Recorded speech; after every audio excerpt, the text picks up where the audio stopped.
நம்பிக்கை நம்பிக்கை நம்பிக்கை நம்பிக்கை இல்லாமல் நாளை இல்லை.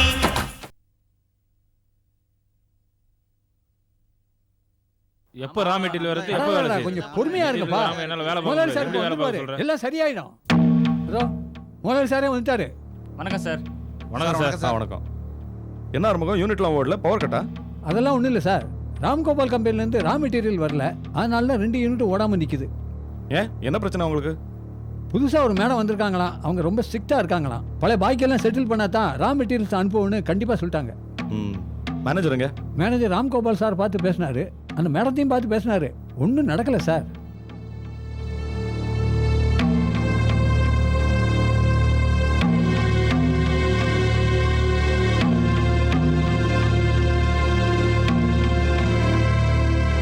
சரி, நான் போய் பேசிட்டு வரேன். யாரும் போக வேண்டாம், நான் வந்துடுறேன். சரி சார்.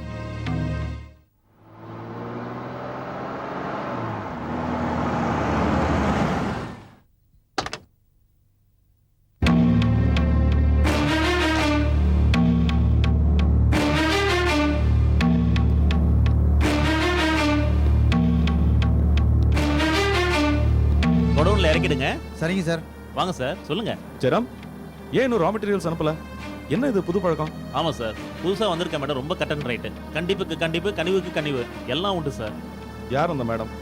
நானும் இத்தனை வருஷமா ஃபீல்டில் இருக்கேன், எனக்கு தெரியாம யாரு? அவங்க நம்ம ஃபீல்டுக்கே புதுசு சார். என்ன இது மிஸ்டர் ராம்கோபால் இதுக்கு இந்த மாதிரி ஆளுங்களெல்லாம் வேலைக்கு வைக்கிறாரு? வேலையில் கொஞ்சம் அனுபவம் இருந்தால் தான் நெளிவு சொல்லுவெல்லாம் தெரியும்.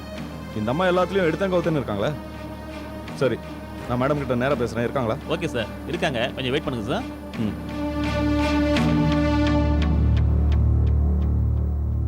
Good morning madam. Good morning. உங்களை பார்க்க வசந்த் சார் வந்திருக்காரு.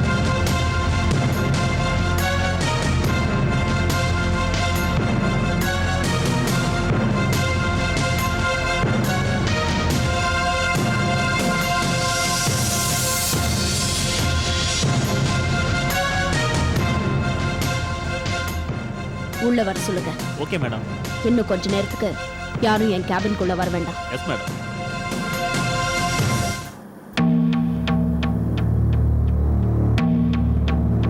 Excuse me sir. மேடம் உங்களை வர சொன்னாங்க சார். யா. Excuse me. புதுசாக பதவி ஏற்ற உங்களுக்கு என்னோட வாழ்த்துக்கள்.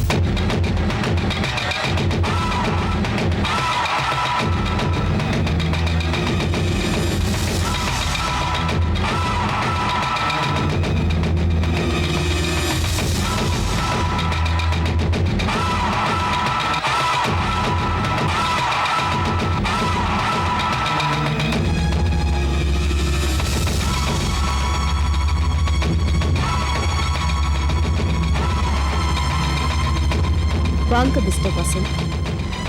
நீங்க என்னை தேடி வருவீங்கன்னு எனக்கு நல்லாவே தெரியும். என்ன வாயடிச்சு போய் நின்னுட்டீங்க? வார்த்தை எதுவும் வரலையா? அன்னைக்கு ஒரு வாழ்க்கைக்காக என்ன அவ்வளவு தூரம் அலைய விட்டீங்களே, இன்னைக்கு உங்களுக்கு ஒரு வார்த்தை கூடவா கிடைக்கல? ஏதாவது பேசுங்க. நந்தினி, நீ எப்படி இங்க? தூசியா தட்டி விட்டவ இன்னைக்கு ஏசியில இருக்காளேன்னு ஆச்சரியமா இருக்கா, இல்ல அதிர்ச்சியா இருக்கா?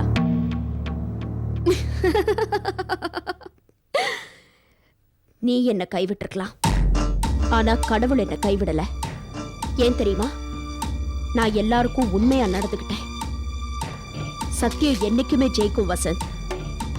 அடுத்தவங்களை ஏமாத்தணும்னு நினைச்சா நாம தான் ஏமாந்து போவோம். நந்தினி, உனக்கு ஏதோ பெரிய வேலை கிடைச்சிருக்கு, அதுக்காக நான் சந்தோஷப்படுறேன். ஆனால் எவ்வளோ பெரிய பதவியில் இருந்தாலும் பேலன்ஸ் தவறாமல் நடந்துக்கணும். அதான் உன் பதவிக்கு அழகு. இன்னைக்கு என் கம்பெனியில் வேலை நடக்கலை, மிஷின் எல்லாம் ஓடாமல் நிற்குது. என்னை இந்த ஊரை விட்டே ஓட்டணும்னு அம்மாவும் புள்ளையும் சேர்ந்து பிளான் பண்ணீங்க. ஆனா இன்னைக்கு உங்க ஃபேக்டரி மெஷினையே உங்களால ஓட்ட முடியல. இதுல இருந்து தெரியல கடவுள் இன்னும் இருக்காருன்னு. பெரிய போஸ்ட்ல இருக்கேன்னு ஆட வேண்டாம். முதல்ல ரா மெட்டீரியல் அனுப்ப சொல்லு. தர வேண்டிய பணத்துக்கு சீக்கிரமா செக் அனுப்பி வைக்கிறேன். என் கடனை அடைக்காம நீ போக முடியாது. 60 லட்சத்தை சொன்னேன். எனக்கும் இந்த கம்பெனிக்கும் 5 வருஷமா தொடர்பு இருக்கு. 6 வருஷமா இருந்த உறவே அறுந்து போச்சே. உறவு நீடிக்க வருஷ கணக்கு தேவையில்லை வசந்த். ஒருத்தருக்கு ஒருத்தர் உண்மையா இருக்கணும், நம்பிக்கையா இருக்கணும். அதுதான் முக்கியம். மெஷின் கூட பழகி பழகி சில பேர் மனசும் மெஷின் மாதிரி ஆயிடுச்சு. நந்தினி, இது தொழில். பர்சனல் விஷயத்தை இதுல கலக்க வேண்டாம். நான் யாரையும் நம்ப தயாரா இல்ல. 60 லட்சம் ரூபாய் பணத்தை எண்ணி வச்சுட்டு தொடர்ந்து மெட்டீரியல்ஸை வாங்கிட்டு போங்க. நான் மிஸ்டர் ராம்கோபாலை பார்க்கணும். சம்பளம் வாங்குற உன்கிட்ட எனக்கு என்ன பேச்சு? அப்பா கிட்ட பேசணுமா? அப்பாவா? நான் கேட்கறது மிஸ்டர் ராம்கோபால். வயித்துல இருக்கிற என் குழந்தைக்கு தான் அப்பா கிடைக்கல.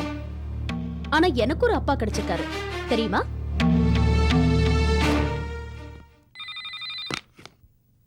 எஸ், அப்பா, சொல்லுமா. சிந்தாமணி குரூப் ஆஃப் கம்பெனிஸோட எம்டி மிஸ்டர் வசந்த் இங்க நிக்கிறாரு. உங்ககிட்ட பேசணுமா? சரி, ரிசீவரை அவர்கிட்ட கொடுமா.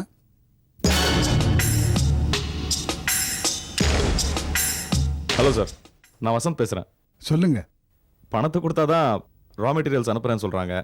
நீங்க கொஞ்சம் சொல்லுங்க. சாரி வசந்த், நந்தினி இப்போ என்னோட மக. அவளை லீகலா என்னோட டாக்டரா நான் அடாப்ட் பண்ணிட்டு இருக்கேன். என்னோட எல்லா சொத்துக்களுக்கும் இனிமே அவ தான் வாரிசு. அவ சொல்றபடி கொஞ்சம் நடந்துக்குங்க. நம்பிக்கை நம்பிக்கை நம்பிக்கை இல்லாமல் வாழ்வு இல்லை. நட்பு என்பதும் நம்பிக்கை, ஒரு கற்பு என்பதும் நம்பிக்கை, முயற்சி என்பதும் நம்பிக்கை, நாம் மூச்சு விடுவதும் நம்பிக்கை. தலையை இழந்த அருகம் புல்லும் தளித்து வருவது நம்பிக்கையோ, தளித்து வருவது நம்பிக்கை.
அப்படியா?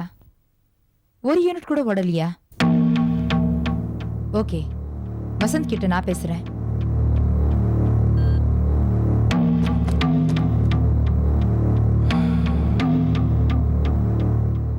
என்னாச்சு வசந்த்?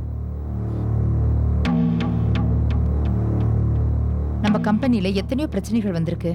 அதை நீ ரொம்ப சாமர்த்தியமா சமாளிச்சிருக்க. நீ இப்படி சோர்ந்து போய் நான் பார்த்ததே இல்லை. என்னாச்சு வசந்த்? அம்மா கேக்குறேன்ல, சொல்லு. 60 லட்ச ரூபா கேஷை கொடுத்தாதான் ரா மெட்டீரியல்ஸை கண்டினியூஸாக சப்ளை பண்ணுவாங்களாம். ராம்கோபால் நம்ம கிட்ட அப்படி ஒன்றும் கட்டன் ரேட்டா நடந்துக்க மாட்டாரே. நமக்கும் அவருக்கும் எத்தனையோ குடுக்கல் வாங்கல இருக்கும்போது திடீர்னு இப்படி எதுக்கு நடந்துக்கிட்டாரு? ராம்கோபால் கம்பெனியில் இப்போ நிர்வாகத்தை கவனிச்சுக்கிறது யார் தெரியுமா? நந்தினி. நந்தினியா? நர்ஸ் வேலை போனதும் அங்க போய் செட்டில் ஆயிட்டாளா? இதெல்லாம் அவ வேலையா தான் இருக்கும். நான் இப்பவே ராம்கோபால் கிட்ட சொல்லி அவளை வேலையை விட்டு எடுக்க சொல்றேன். வேண்டாமா, நந்தினி அந்த கம்பெனியில் வேலை பார்க்கல. கம்பெனிக்கு முதலாளியா இருக்கா. முதலாளியா? என்ன சொல்ற? ஆமாம்மா, ராம்கோபால் நந்தினியை தத்து எடுத்துக்கிட்டார். இப்போ ராம்கோபாலோட எல்லா பிஸ்னஸுமே நந்தினியோட கண்ட்ரோலுக்கு வந்துருச்சு. என்னப்பா இது? ராம்கோபாலுக்கும் நந்தினிக்கும் என்ன சம்பந்தம்?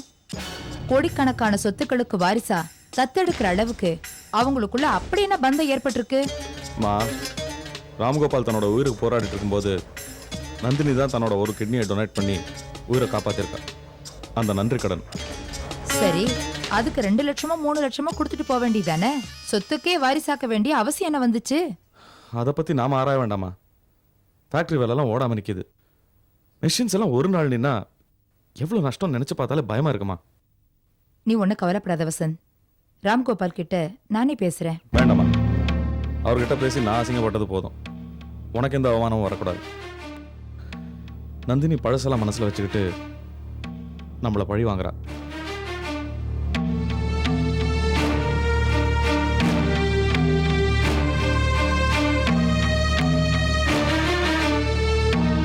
தெருவுல இருக்கிற குப்பையெல்லாம் கோபுரத்துல வந்து ஒட்டிக்கிட்டா இப்படிதான்ப்பா. அம்மா, இப்போ யாரை பத்தியும் விமர்சனம் பண்ண வேண்டாம். முதல்ல 60 லட்ச ரூபா பணத்தை ரெடி பண்ணி ஆகணும்.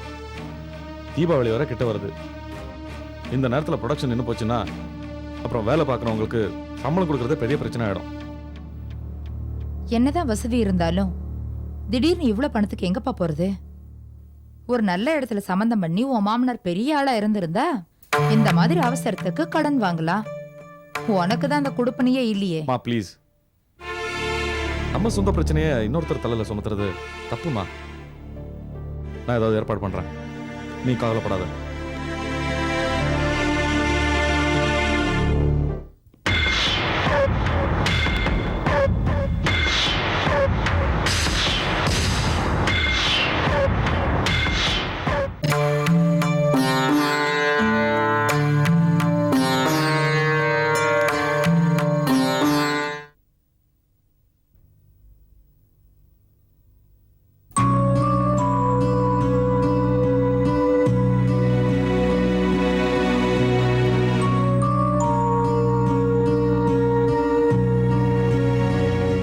என்னங்க, இது எடுத்துக்கங்க. என்ன இது? ஜுவல்ஸ்ங்க. ஜுவல்ஸா? எனக்கு எதுக்கு? இல்ல, உங்க கம்பெனில உங்களுக்கு ஏதோ பிரச்சனை இருக்குன்னு எனக்கு தெரியுது. இதை வித்தா உங்க பண தேவை கொஞ்சமாவது குறையும்ல. இதெல்லாம் நீங்க போட்டதுதான். கஷ்டம் இருக்குன்னு தெரிஞ்சு விலகி போறவங்களுக்கு நடுவுல கஷ்டத்தை தீக்கணும்னு மனசுலயாவது நினைச்சே. நான் உங்க மனைவிங்க. புருஷன் நல்லா சம்பாதிக்கும் போது சந்தோஷப்படுறதும் அவரு கஷ்டப்படும் போது கோவப்படுறதும் நல்ல பொண்டாட்டியா இருக்க முடியாதுங்க. இதை எடுத்துக்கங்க.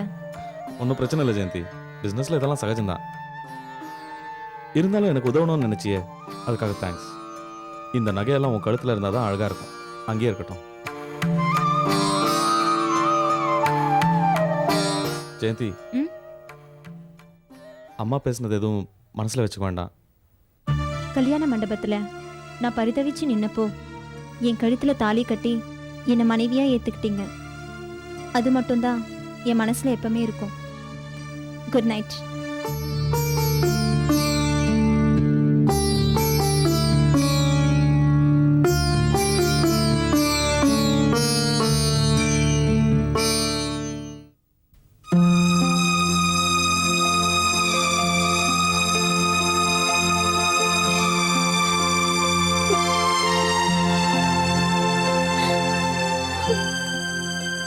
வசந்த், உன்னை நான் காதலிச்சது உண்மை.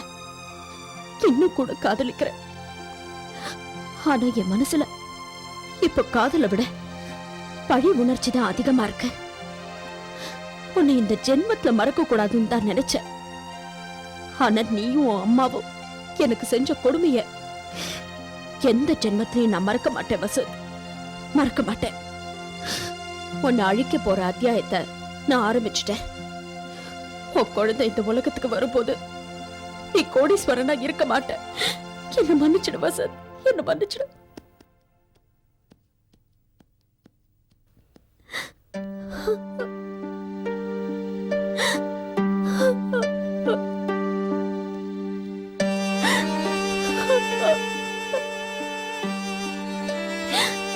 நந்தினி,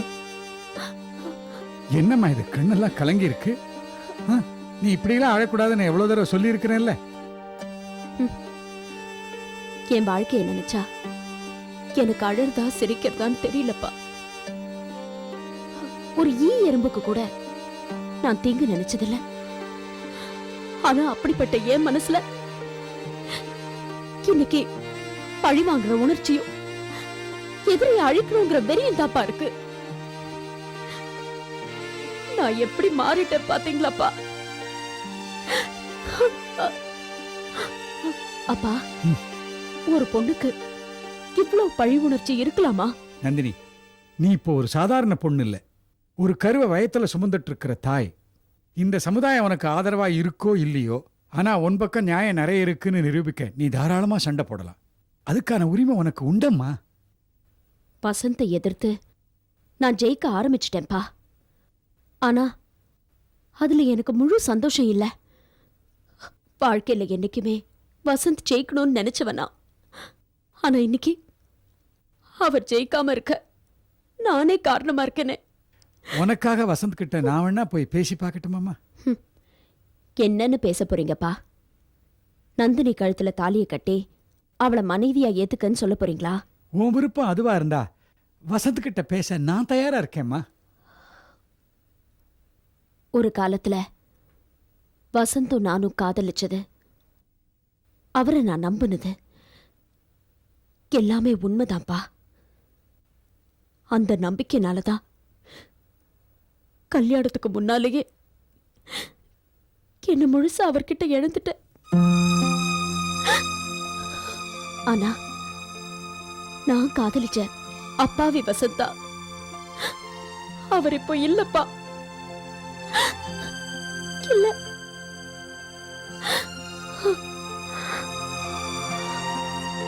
விபச்சாரின்னு என் மேல அபாண்டமா பழி சுமத்தி என்ன வீட்டை விட்டு விரட்டினப்போ புழுதியா வந்து தெருவுல விழுந்தேன். அப்ப மட்டும் ஆதரவு காட்டி கை கொடுத்து தூக்கி விட நீங்க மட்டும் இல்லாம இருந்திருந்தா இப்போ என் நிலைமை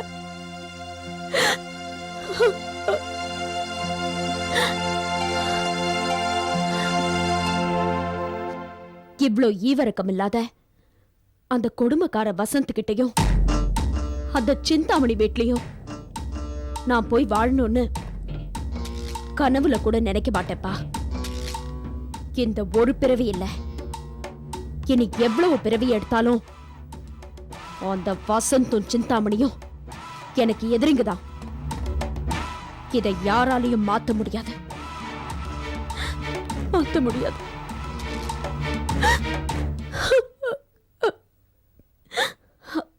உங்களுக்கு தெரியுமாப்பா, நானும் வசந்தும் காதலிக்கும் போது ஒரு 5 நிமிஷம் அவர் லேட்டா வந்தா கூட அவருக்கு என்ன ஆச்சோ ஏதாச்சோன்னு ரொம்ப பதறி போயிடுவேன். ஆனா இன்னைக்கு வசந்துக்கு எதிராவே நான் போராட போறேன்னு நினைக்கும் போதுதான் நந்தினி, ஒரு போராட்டத்தை தொடங்கும் போது மனசுல நிறைய சலனங்கள் ஏற்படலாம், அது இயற்கைதாம்மா. ஆனா நீ தொடங்க போறது ஒரு தர்ம யுத்தம். யுத்த காலத்துக்கு போறதுக்கு முன்னாடி மனசுல ஏகப்பட்ட எண்ணங்கள் இருக்கலாம், தயக்கங்கள் இருக்கலாம். ஆனா யுத்த காலத்துக்கு வந்த உடனே தயங்கவே கூடாது. பாரத யுத்தத்துல அர்ஜுனனுக்கு எதிரியா அவன் சொந்தக்காரங்களே நிறைய பேர் வந்து நின்றாங்க. ஃபார் இன்ஸ்டன்ஸ், பீஷ்மர் அவனை வளர்த்த தாத்தா, துரோணர் அவனுக்கு வில்லுத்த கத்து கொடுத்த ஆசான், கர்ணன் அவனுக்கு அண்ணன், துரியோதனன் அவனோட பங்காளி, அஸ்வத்தாமா அவனுக்கு நெருங்கிய சொந்தக்காரன். இன்ஃபேக்ட் இவங்க எல்லாரும் யுத்த காலத்துல பார்த்ததுமே அர்ஜுனனே தயங்கியதா பாரத கதை சொல்லுது. ஆனா அதே தயக்கம் ரொம்ப நேரம் நீடிச்சிருந்தா இந்த பூமியில தர்மமும் நியாயம் ஜெயிச்சிருக்காதுமா. இப்ப நீ அழிக்கணும்னு நினைக்கிறது வசந்தியோ அவ அம்மாவையோ இல்ல, அந்த குடும்பத்தோட அகம்பாவத்தையும் ஆணவத்தையும் தான் நீ அழிக்க போற. உன்னோட கோவத்துல தர்மமும் நியாயமும் இருக்கம்மா. தெய்வம் உனக்கு கண்டிப்பா துணையா இருக்கும். தொடர்ந்து போராடு. நந்தினி, பாதிக்கப்பட்ட எல்லாருமே சும்மா இருந்துட்டா அப்புறம் இந்த வசந்த், சிந்தாமணி மாதிரி புல்லுரைகள் நிறைய பேர் இந்த பூமியில தலையெடுக்க ஆரம்பிச்சிருவாங்கம்மா.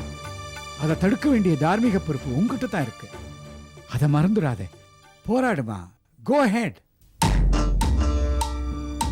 அப்பா, அர்ஜுனனுக்கு அந்த கண்ணனே சாரதியா கிடைச்ச மாதிரி எனக்கு நீங்க கிடைச்சிருக்கீங்க. இது போதுப்பா. நான் ஜெயிச்சிடுவேன். ஜெயிச்சு காட்டுவேன். நிச்சயம் நான் ஜெயிப்பேன்ப்பா.